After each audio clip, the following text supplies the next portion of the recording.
Base, we'll get back to that again to review it. Sukkah meduvlelis. Okay, this question what meduvlelis means. It's Machlokes Rav and Shmuel. Sukkah meduvlelis. Now the question is, if sukkah meduvlelis means a sparsely covered sukkah, it's barely the minimum. So therefore, when it says silos merubah ksheira means although it's sparsely covered, but since it's silos merubah that's why it's ksheira. That's the way Rav learns the Mishnah. You hear? Sukkah meduvlelis, although it's sparsely covered, because it's silos merubah ksheira. It's one case. That's the way Rav learns the Mishnah. Shmuel learns it's two separate cases. There's sukkah meduvlelis and sukkah merubah, two separate cases. Okay, hamu'uvikim in bayis. What if the schach is so thick? It's like the roof of a house. Api shenekochot nirin. Although it's so thick, you're not able to see the stars through the schach. Mitoch ksheira. Nevertheless, it's kosher. Well, it's a shayla halacha. What about? There's a discussion. What about? The Gemara says. What about when the sun shines? Stars is one thing, but if it's so thick that when the sun shines, the rays of the sun, not a ray of sun will come through there. That's chach. It's a machlokes Rav and Shmuel the Gemara what's kosher or not. But if it's so thick that even when it rains, it doesn't drip through, that's already like a house.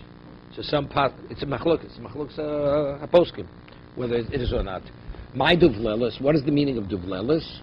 Omar Rab sukkah aniya. It's a sparse sukkah. Aniya. It's built very, impoverished. Shmuel Omar. Shmuel says, what's duvlelis? Kona olav, kona yored.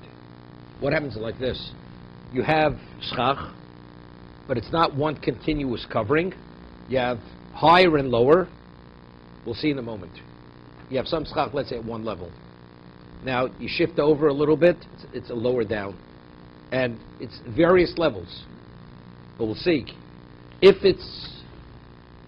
the covering that it is less than a tefach, it's less than 4 inches, then every bit of it has to be within 3 tefachim of the other, because the schach has to be continuous.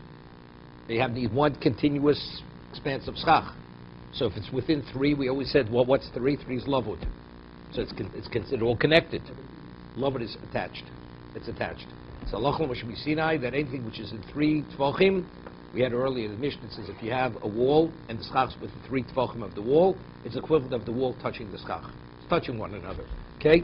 So we have kana olev, kana yored. You have a reed higher up, a reed lower down.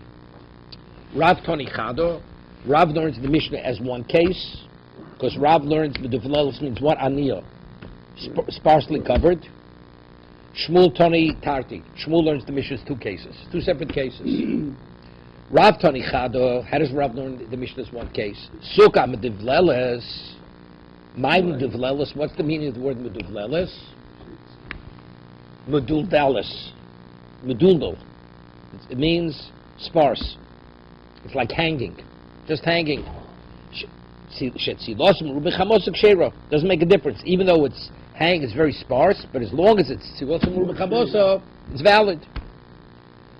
Shmuel Toni Tarti. Shmuel learns the cases, 2 cases in the Mishnah. My duvlelis muvul belis. V'tarki Toni. Sukkah muvul belis, meaning it's not exactly flat. It's like a hodgepodge.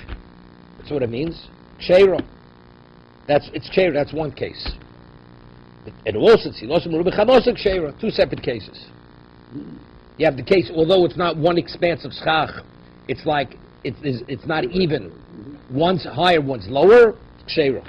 Omer Abaye lo shonu elo she'ein bein zel l'seh shlosh tefachim. So Abaye says, according to Rav, it's only valid if, although there are different levels, but all levels have to be within 3 tefachim of the other. So therefore, since it's within lavud, you see it as one expanse. No, it's less merubah. Yeah, definitely. Well, we'll see in a moment. What happens? No. You're asking the question. No, even though it's chamos merubah tziloso, but if it would be even, it would be tzilos merubah. That's valid. But we'll see even a greater chiddush in a moment. This he says. If it's what, as long as they have to be within 3 tefachim. Right. Okay? Avol yesh bein zel is a gimel tefachim. But if, let's say, from the various levels, they're separated 3 tefachim, Ksula. Why? Firstly, we're talking about it's Chamosim Rubi Tzilosa. Omar Rava, listen to this. Rava says, Afilu yesh ben zel zeh shloshet tvachim nami lo moron elosh ein begaglo tefach. So even if it's Wait a second. Even if it's 3, when do we say you need 3 pasels? That's only if the amount of schach, which is at one level, is less than a tefach. But if the schach is a tefach, continuous in one location, avayesh begaglo tefach sheira. Why? I mean the chovet rami. What do? I lower it. Leave like this. Let's say you have like this. You have schach here, and you have schach here. Okay? Wait. No, we'll see. So because they're separated, the sun shines through. Sun shines through. So factually, in the reality, you have more sun than shade. But if you'll drop the schach down, and they'll be aligned, you're going to have tzilos rub chamosos. You have enough material to create more shade than sun, but because the way it's situated, the sun shines through, so you have more sun than shade. right. So, but if you have a tefach, which is considered an oil, which is the shear for an oil, you drop it down. There's halachah machine. Rashi, you say good achis. You said good achis, even though good achis is always by mechitza. But over here you say good achis. It's called chovet rami. You drop it down, and therefore you align them. And if you see them as if they're aligned, then you will have tzilos rubi chamosa. Okay, you following? Meaning, if they're separated like this, the sun shines through. You have more sun than shade. But it doesn't make a difference but the amount of schach you have at different levels, it's a tefach. So there's a halacha mishmisina. If it's a tefach, you drop it. You drop it to be aligned with the schach at the lower level. And if you drop it, what happens? So you visualize it as if it's one continuous expanse of schach. If factually it would be one expanse, you're going to have more shade than sun. So even though factually now you have more sun than shade, that's only because you have the gap. But if you drop it down based on the principle of chovet rami or good achis, you lower it, so now we see that aligned. If they're aligned, so now you have, even though factually you have more shade than sun, you see it as if you have more shade than sun.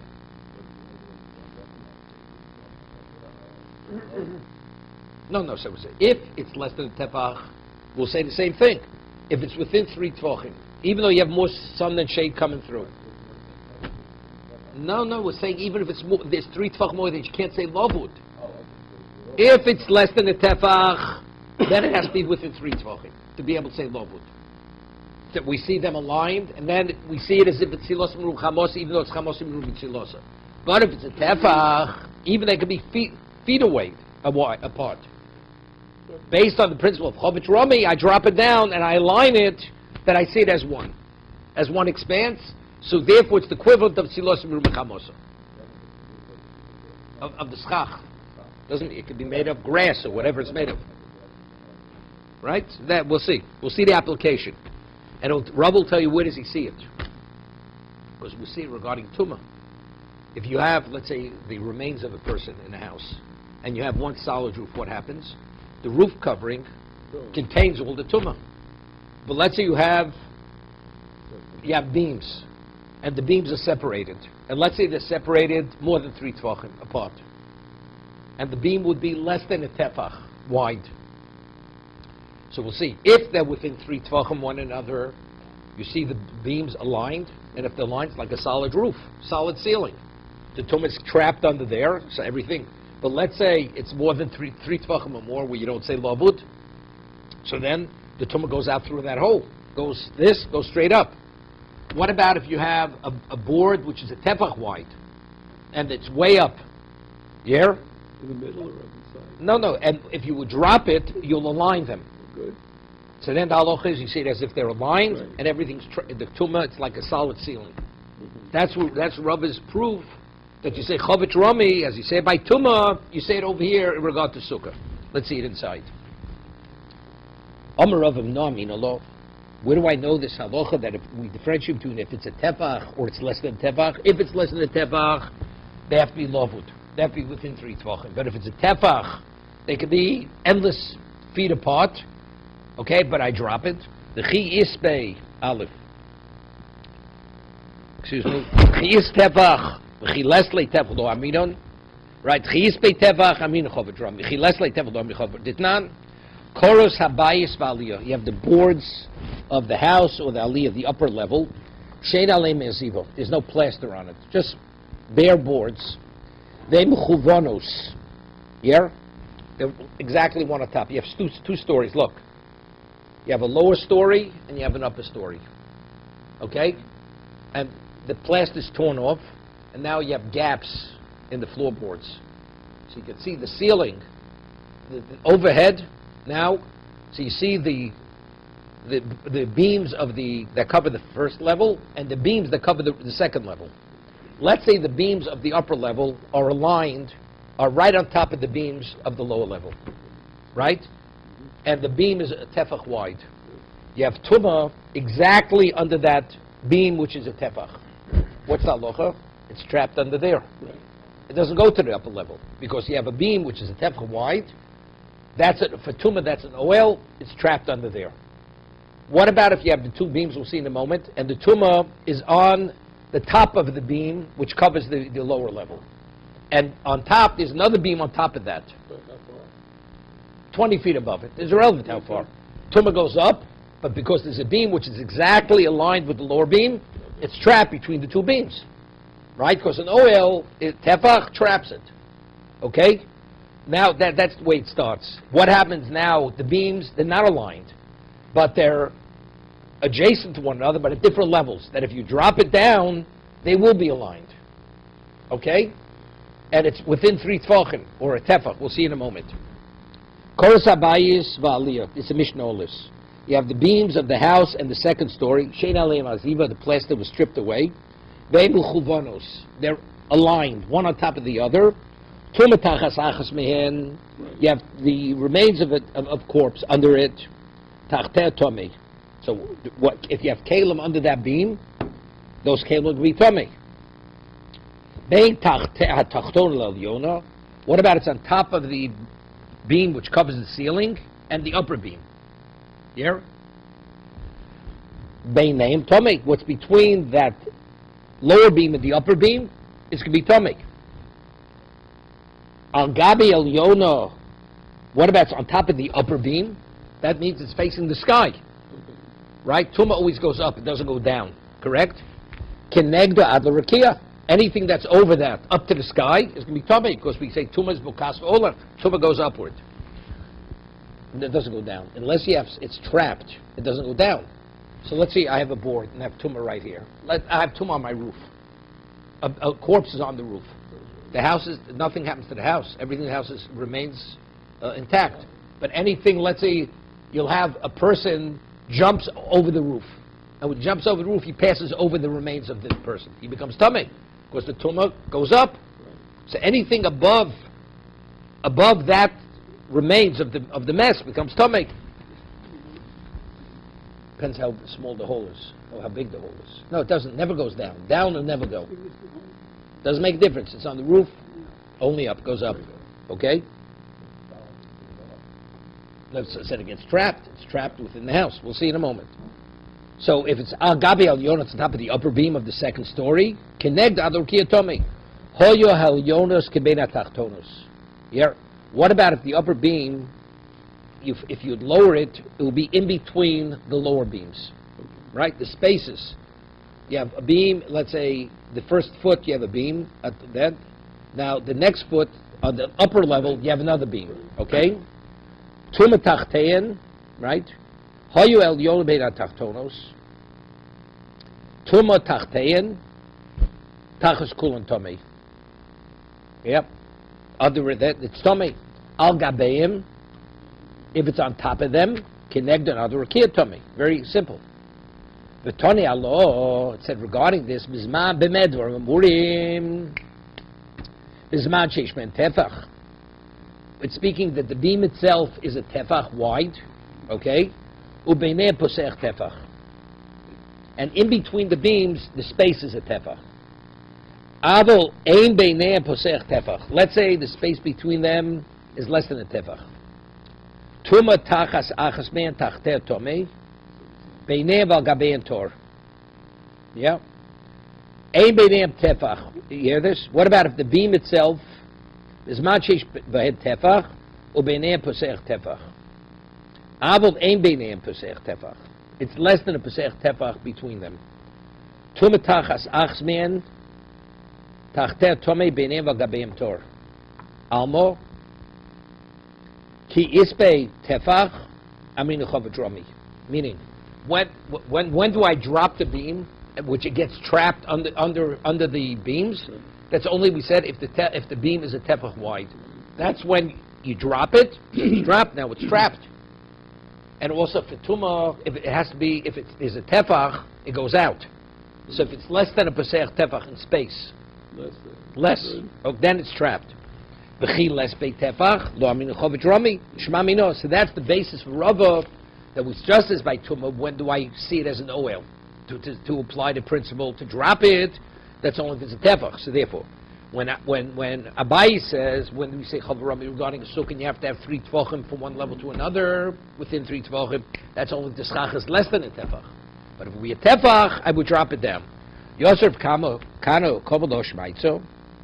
Here, Rav Kana was sitting and he said over this halacha, Omalei Rav Ashi the Rav Kana Cholechot Les Beit Tefach Lo Aminu Chavarami. You mean to say, if it's less than a tefach, we're not going to drop it down, right? Rabbi said by the sukkah, if it's a tefach, that's when I drop it down to align it all. But if it's less, then it has to be like a bais, it has to be within 3. So he said it over to that Rav Ashi. So Rav Ashi says, you mean to say, if it's less than tefach, I'm not going to drop it? Well, Tanya, we learned in the Braisa, this is regarding Shabbos. Now, we have a Korah. You have a Mavud. You have a 3-sided corridor. It has 4 sides. 3 of its sides have walls. It's open to Rosh Hashanah. So to be able to permit it to carry that, what do you need? You need a beam, a horizontal beam over the front wall, right? And the width of the beam is a tefach. It has to be a tefach. Okay? We'll say Korah Yotze, what has to be cover both walls. What happens if it extends from one wall? It doesn't quite touch the other wall. So we say if it's within 3 tvachim, it's not a problem because we say lovud. We see it as if it touches the other wall. It extends from one wall, but it doesn't quite touch the other wall. You have 2 walls, beams extended from each wall, but they don't meet in the center, right? If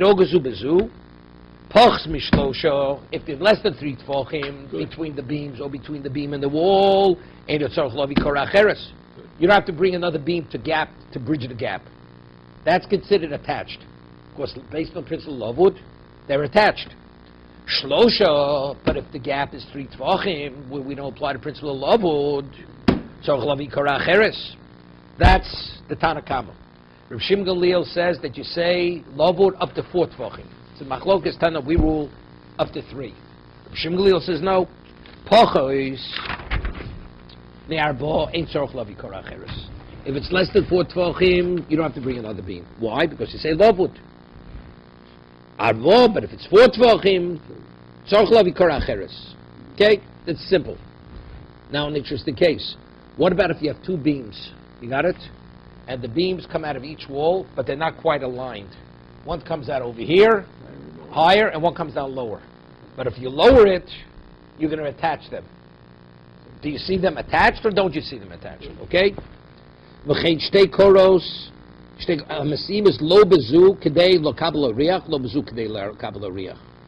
Now, the beam has to be wide enough that you could put on it a brick, which is a tefach and a half. A tefach and a half is what? That's 6 inches. So if the beam itself is a tefach, and we say the brick extends over the beam an inch on each side, that's fine, because that beam could hold it. You center it. Okay? So listen. So neither beam is wide enough to hold on it a brick of 6 tvachim. Right?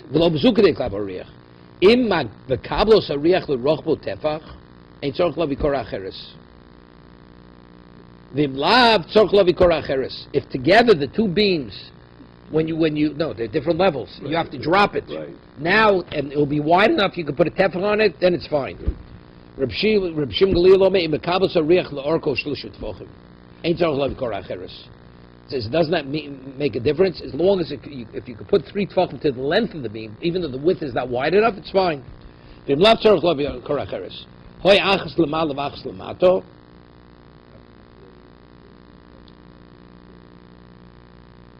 It's strong enough. The whole no, it's not kurachas. We hold heker. It's heker. A beam is a heker. So it has to be something substantial that it can hold the weight of a brick.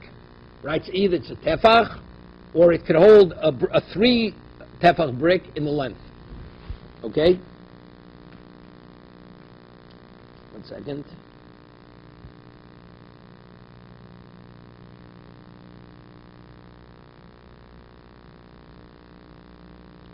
Yeah. No.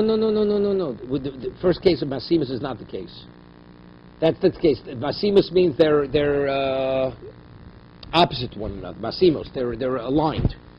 The case is the case. Masimus lo bezukadei lekabla riach, lo bezukadei la riach. Each one individually cannot. You can't put a brick on it. A tefach and a half. But if mekabas ariach l'rochbo, but if you could put the tefach, now which means you can't put a brick. A brick is what's his name? A brick is 3 tefachim. A riach is chatzi levena. A riach is tefach and a half. She rochbo tefach l'kab a riach l'rochbo osam porach. Okay, so it says kshem smucha zuluzein tzorch lo vikor acheres im lav shteim rechovos tefach tzorch lo vikor acheres. Right. You have 2 beams next to one another. Neither can become the riach. It doesn't make a difference. But if actually you can put on both of them it's fine. But otherwise you have to bring another beam.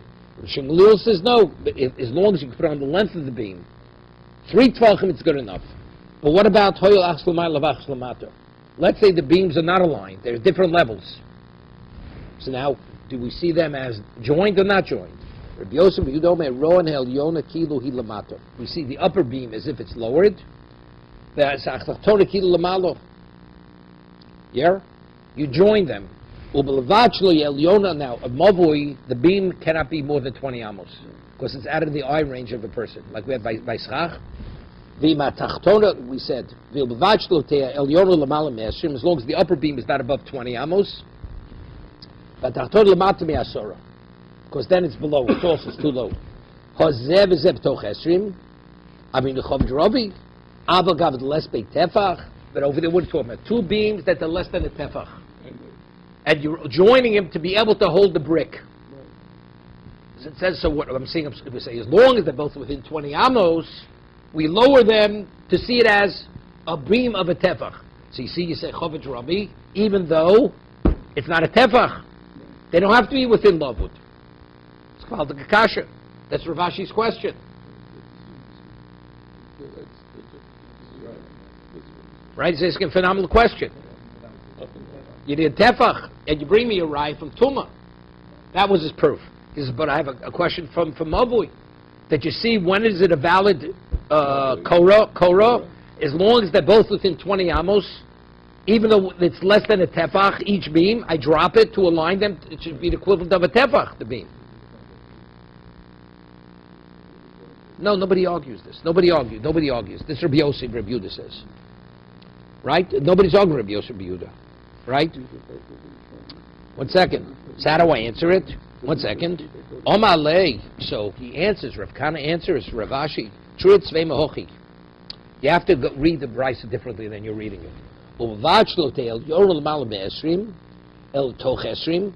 The upper beam has to be within 20. Can't be above. 1 second. But if it's that, it has to be within 3, where each beam is less than a tefach. Then you have, that's exactly what I'm saying by schach. Inami bevachel tekora tachton lamato el lamalim yasoro vel yona smuch lepochs b'shlosh avu shlosha kevin the lesbo tefach lamril chovet romi. He's changing the brisa. He's introducing. It's speaking specifically where it's pochel about shlosha. This is all. It has to be meaning like this. Let's say you have one of the beams is above 20. and one's within 20, and they're within 3. It's not valid. No, Right. it's not valid, even though you have Lovud. Right. That's the Chiddush. Even if it's within 3, both beams within 3 have to be within 20. But if, let's say, one half a beam would be above 20, and one would be within 20, it's not valid. Right. Why? Because visually, half of the beam you don't see, because it's out of your eye range. Physically they're connected. It's irrelevant to physically they're connected. Right? Okay. No, he's explaining, not expanding. No, Rabbi Yosef Yehuda doesn't speak about within 3. Yeah, but factually, it's true. Because he says you can't have above 20, below 20. So he's saying no, even if it's Lovud, if it's above 20 and above within 20, it's a problem. Because factually, visually, you can't see the beam that's above 20. So we know that from Abavui, that if it's over 20, it does. So why is he really idiot? No. That's what he's telling us. That when do we join to have beams? Only. If it's within 20. Even if it's within 3. But part of it is above, part's below. No good. Even though they're joined. Right. But since physically one beam is above 20, it's a problem. Right. That's it. So if the beam is Okay, look. Here, a beam. Let's say the beam is 3 inches. A beam has, let's say, a beam is 4 inches. A temple is 4 inches. I have 2 beams, 2 inches each. One is higher, one's lower. Now it has to be wide enough to be able to put a brick on it to function as a what we call a korah, right? It has to be strong enough, have that stability that you can put a brick across both of them. No, we're talking about something which is 6 inches. So it's 4 inches, and you have inch jutting over each side. It's fine. strong enough to hold it, actually has to be there. No, it has to. No, you don't need a brick there. A potential that you could brick there. You don't need it. But if the test is adequate, what do we need to brick for? No, you don't need it. That's only measuring. That's the measurement. That we're only measuring. That's measuring. Well, how do we come up with a tefach? We're saying it should be able to, let's say it's very thin, and the wind could blow it away. It has to have the strength to be able to hold a brick, whatever the weight of a brick is. So it's connected, that's what we're So you have 2 boards, each one's 2 inches. It's not wide enough. Yeah, but they're separate. So you have to attach them. Means how do you attach them? You can glue them together. You can nail them together, or you can use lovud. You can use lovud to bring them together, right? So it has to be within 3 tefachim.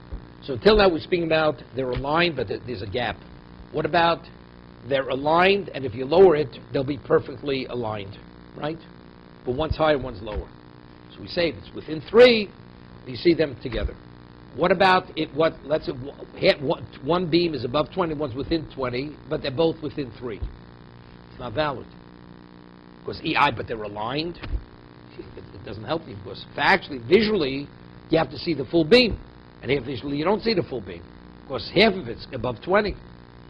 That's what he's saying. Okay, let's go further. The Mishnah says that if you have more shade than sun, it's okay. So what's the inference of that? Oh, ki adodi, psula. Let's you have exactly 50-50. 50% shade, 50% sun, seems to be possible. That's the inference of the Mishnah. If you have more shade than sun, it's kosher.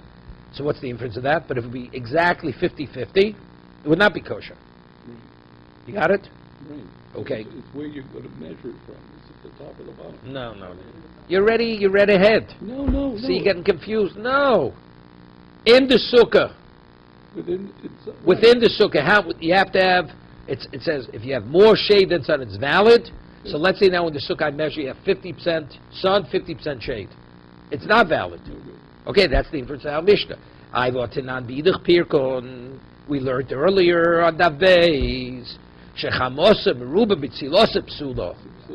you have more sun than shade, that's when it's possible. But if it will be 50-50 exact, Sheira. So I have a contradiction, 2 Mishnayos. Okay.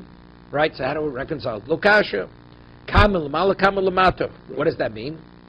If you have 50-50 on top, 50% material, 50% gap, then you can have below, you can have more sun than shade. Right.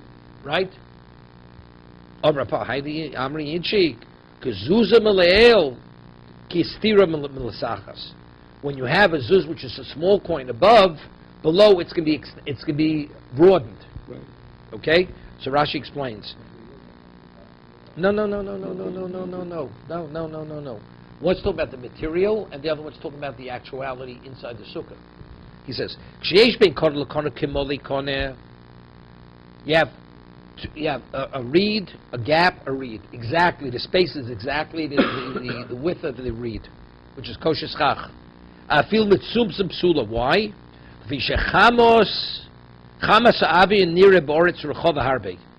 Because there, the sun, when it shines through, it's going to expand. Okay.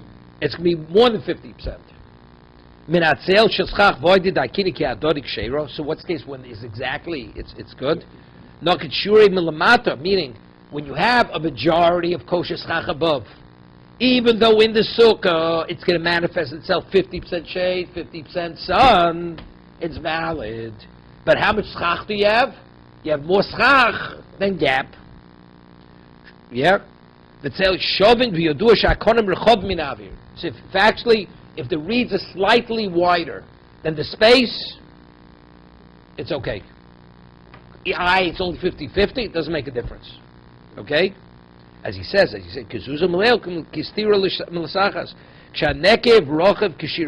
the opening is as wide as a zuz is a small coin, sela is a larger coin. But the sun will, the size of the sun filtering through be a sela further. Ton Rabbanon. It says if the schach is as thick as the thickness of a ceiling on a house, it's pretty thick. Ton Rabbanon. And the Mishnah says and stars cannot be seen. Even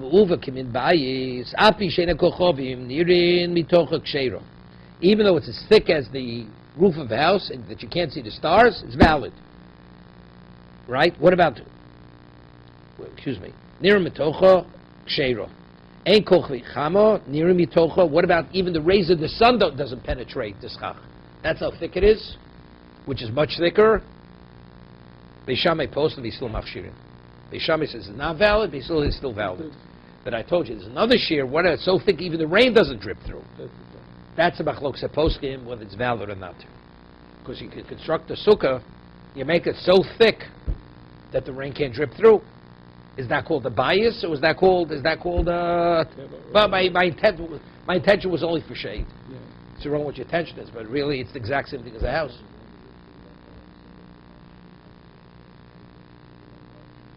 No, let's say you have a 100-foot sukkah, and zion by zion, or 10 feet, the roof is so thick it doesn't drip through.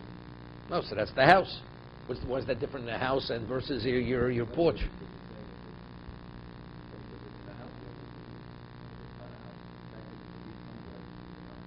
You could have a leaky roof too, but that's a different part. It's like outside the house. Why he says that? We're holding by the Mishnah Berurah, not far from here. In the Halacha, in the Mechaber, we're not far from this. We're going to learn it. Okay. Further, okay. Let's talk Norman's language. Top of a tank, you make a sukkah. Okay? Could they be yotzei? Yeah. Oberosh Asfina, top of the deck of a boat. No Carnival cruise. No. They're advertising sukkahs cruises. Rosh Asfina, Ksheira. There's nothing wrong. Go on the wagon. You go on the deck of the ship. What about Rosh Elon or Gabi Gomel? What about you build it on a tree house? You have a tree house, you build a sukkah. Okay? There are no branches going over the top of the schach. Or on a camel. You're not permitted to ride a camel on Shabbos or Yom Tiv. You put it on the sukkah on the back of a camel. Ksheira. However, they don't know by Yom Tiv, but you're not permitted to go in the sukkah on Yom Tiv. Why? Because you're on the camel or on the tree. Shtaim be'ilon v'achas b'dei odom. Two of the walls are supported by the tree, and one is supported not by the tree. Right? Supported on the ground. Shtaim be'ilon achas be'ilon ksheira. It's valid, right? Because it's no different than the whole sukkah be on the tree. However, they don't know by Yom Tiv. But you're not allowed to go on Yom Tiv because what validates the sukkah? It's supported on the branch of the tree. So going in that sukkah, you're actually using the tree. What about sholish b'dei odom v'achas b'ilon? Let's say 3 of the walls are supported by the ground, and 1 is by the tree. Kshera. It's valid. V'olam b'yomtiv. Why? The reason is very simple, because the 4th wall is irrelevant. Okay, right? The 4th wall is irrelevant. You don't need it. Zaklal. Kol she'inot elo ilod v'chola lamod b'fnei atzmo kshera. If you remove the tree and the sukkah remains standing without the tree, it's valid. V'olam b'yomtiv. And you're able to go into the sukkah on Yom Tov because it's not considered Vishtal Pshila. Just want to see the picture. If this would stand by itself, then you're okay. But if not, there's all over, it's no good.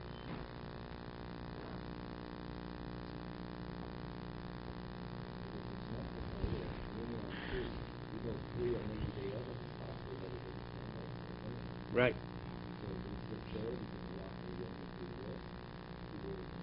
Shtein b'nei odom v'achas b'ilon. Right. It's the 3rd wall. The 3rd wall is leaning on. You're not when you stand on the floor of sukkah, it's not being supported. But the 3rd wall is being leaning against the sukkah, against the tree. If the tree wouldn't be there, the wall would fall away.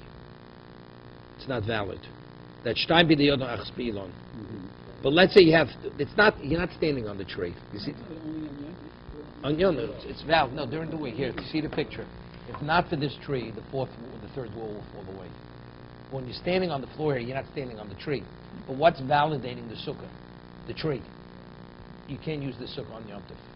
That's called mishtamish b'ilon. Although physically you're not leaning on the tree, but because the sukkah is on the tree and you've removed the tree, that wall will fall away. It's not valid. But let's say you have 4 walls, and the tree is holding one of the 4 walls. That would be okay. It's irrelevant. Even if that wall will fall away, you have a valid sukkah without the tree. So the tree is not contributing to your sukkah.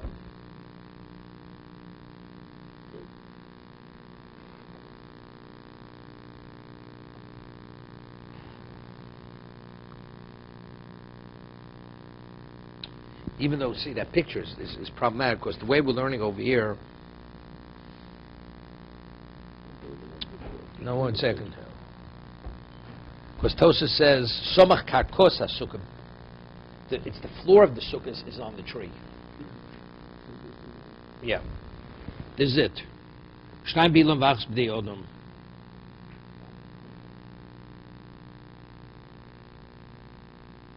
Yeah, there's a problem. But factually, he's standing on the tree. I mean, but he can't stay in the sukkah unless you have the floor, right? Is the floor part of the sukkah? No, but it's mishtam shbila. If not for that bottom branch, what would happen? Right. No. 1 second. Shtayim be'ilon.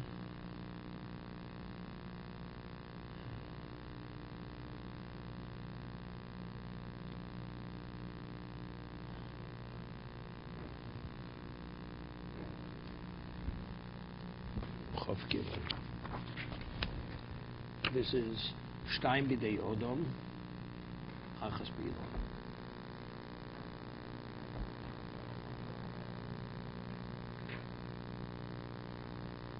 It's a little difficult.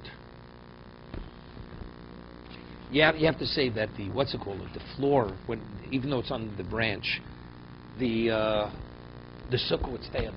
It's not that the branch is holding up the floor. It's just underneath it. It's underneath it. It's underneath it.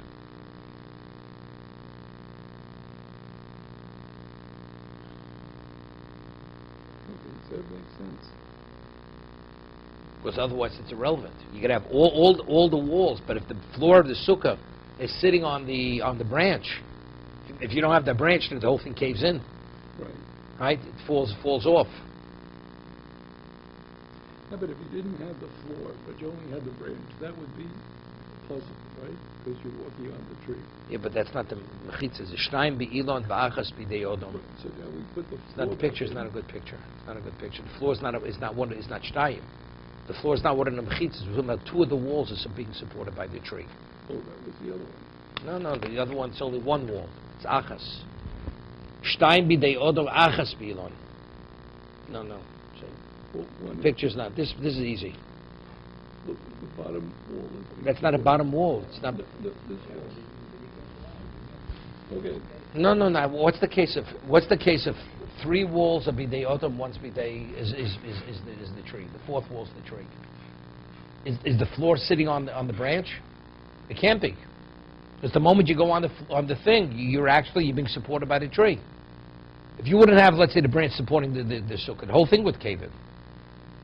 That's even if you have 3 walls bidei odom and 1 in the 4th wall. Well, let's say you could take it away from the tree, and the floor would still be there. Would that be valid? If I want to use trees as my wall, is it okay? Later we're going to have it. But the floor... I have hedges. I want to use hedges as high hedges as my sukkah. You could use it, right? As a wall, there's nothing wrong with it, because you're not climbing on it, right? Right. So here, what's the case over here we're speaking? What's the floor being supported by? It has to be the tree. Right. Okay, we'll continue.